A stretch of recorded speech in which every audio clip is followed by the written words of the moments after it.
I spent most of my life as an art lecturer and an artist exhibiting. And then in the year 2000 I had an accident, a head injury, which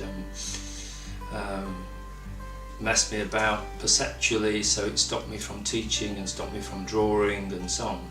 So I was introduced to the Attenborough Centre by the Headway group after a couple of years of rehabilitation. And through working with people at the Attenborough Centre, it's got me working back sort of more professionally again. I've met up with some wonderful artists from all around the world. Over time, there's a group of us formed G8 artists. And I started to get interested in using found objects and patterns that I was able to work with instead of trying to draw things in perspective that I struggled with still, and I still struggle with. So that's why I work with found objects. I quite like them to be fun as well, so they're meant to be quite amusing as well. I mean, one of my other interests is the science behind things and how things work. I've always been interested in astronomy. I actually collect meteorites, so I'm quite interested in that minutiae, but also those patterns that occur at that level that then occur at all sorts of other levels. So the shapes sort of come from those. So I tend to have reoccurring shapes in the patterns, repetition, circles, which sort of symbolism of infinite time and that sort of thing, about the way things cross and special things happening when they cross. And then they get sort of adapted, and some of them get given a new life. The found objects are often chosen over time because I just like those objects. They might come in useful one day. So when I start to work, I have a studio full of objects. I like the idea that things, suddenly the chance of things meeting, and they work together, or they even slot together with no fixings at all. Yes, I mean, this is a great opportunity to be asked by the Attenborough Centre on its anniversary year to come back, because as artists we all met there, and they've helped me so much to get back into things. So we were asked to work with a museum service to begin with, so we had the privilege of going around all the museums' storage, shelves and benches full of odd objects that have come together almost by chance. So I quite liked that idea of the repeated objects catalogued with repeated labels and so on.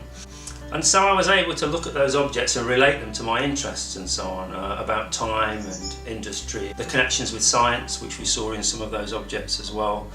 They've inspired me to make things actually using found industrial objects. Because I'm interested in those sorts of patterns again in nature and in the park and in formal patterns and gardens and so on, then I ended up also doing an installation in the park where I mowed the designs, which were like a fusion of patterns from industry, nature and the park, really. And so I've done the same with the objects. So although they're made of industrial objects, they're reminiscent possibly of probably growing things, of flowers and seeds and so on.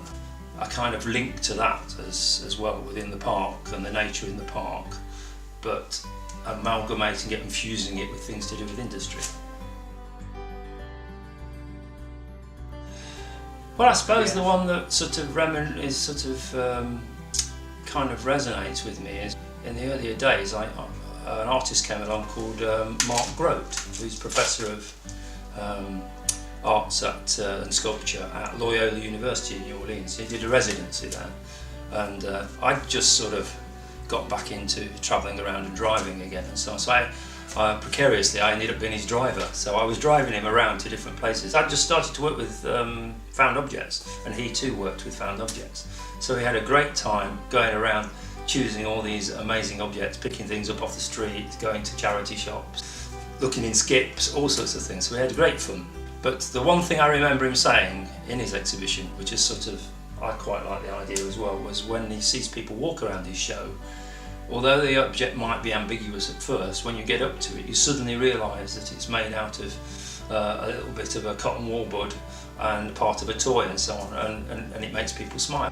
He always liked it if people laughed or smiled at his work. So I take that on board as well, so I quite like it when they've got sort of different levels, in a sense, of meaning.